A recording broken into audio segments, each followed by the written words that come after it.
Лицензиянын баасы канча? Бир машинага. 500 сом. Жеке ишкерге Жеке иш- 500 сомдон. 500 сомдон. Бир жылга. Юридикалык лицого 1000 сомдон. Там 1000 сом. лицензиялык эмеде көрсөтүлүп турат 5 показатель, 10 показатель деп. Бир машинага, бир таксиге ал кандай болбосун? Ал аттын күчү аз болсун, көп болсун 500 сом турабы? 500 сом бир жылына, же айнабы? Бир жылга. Бир жылына да. Кандай тартип менен берилет? Шуну айтыңыздарчы. Эмне болуш, кандай болуш керек лицензия алыш үчүн?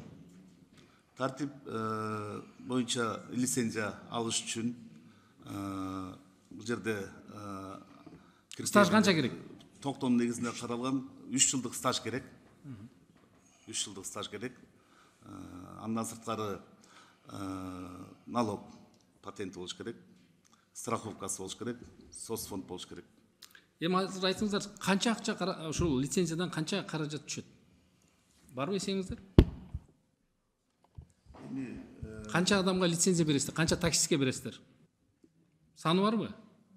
Бүгүнкү күндө ушул лицензияны алыш үчүн ошо баарын санын тактап бүт баарын тең ушу соответствие учетко Жок, контролго айрылып алыш турат. үчүн Сиздер толук азыр бизде маалымат жок да. Мисалы үчүн эгерде биз лицензияны киргизсек, анан ушунда бүт баары тең тартипке келип, бүт баары учетко алынса, анан баардыгы тең. Алибек Алтынбекович, негизи лицензиянын баасын кандай 500төн деле төмөндөткөнгө даярбыз да. Негизи бул Жок, Данияр Жолдошевич, мен сураган себеби мындай, жогоруда сөздөр болуп атат эми оң рулдуга берилет, анан ошон үчүн мен баягы сиздерде бул эмеңиздер бар да, негиздеме маалыматыңыздарда баардык маалыматтар бар деп ойлоп берип атам да. Эгерде сиздер бул мыйзамдын долбоору мен мындай түшүндүм, баардык жүргүнчү, ташуучу таксисттерди бүт баардыгын бирдей бир мыйзамдын алкагына алып келебиз деп атасыңар да, туурабы? Ушундай болуп атат. Бирдей, баардыгы бирдей болсун. Лицензияны ошол таксист дагы алсын, маршрут жана автобус, ушулардын баардыгы алсын деп атасыздар да. Бирдей болсун деп атасыз мыйзамдын алдында. Акча табуу эмес ал жерде. Киреше табуу эмес. Эми урматтуу депутаттар, эгерде бир жылга 500 сом болсо, бул мыйзамды колдоп койгонубуз эле дурус болот. Эми чын дегенде мен суратышын атам, Алихан Абдрахманович, сиз баягы оң рулдуу таксисттерге бул лицензия берилбейт да. Ал мыйзам аларга жол бербейт турат. Эште калат. Бирок биз ошол мыйзамды биз кабыл алып бергенбиз да. Алихан Абдрахманович, биз оң рулдуу таксисттерди элди ташыбасын деген, колдонбосун деген, жана кирбесин Кыргызстанга депчи. Анан туура ал айдоочуларды ойлоп, калган жашоочуларыбыздын ден соолугун да ойлошубуз керек.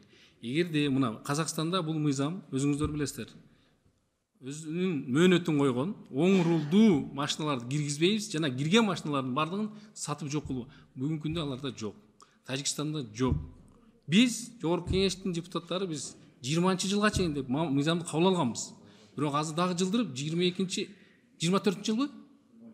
23-жылдын 1-январына чейин деп аны жылдырганбыз. Эми мындай болуп атат да, урматтуу депутаттар, азыр мыйзамдын биринчи окууда экен колдоп коелу, экинчи окууда урматтуу депутаттардын сунуштары менен каалагандай кылып өзгөртсөк болот да.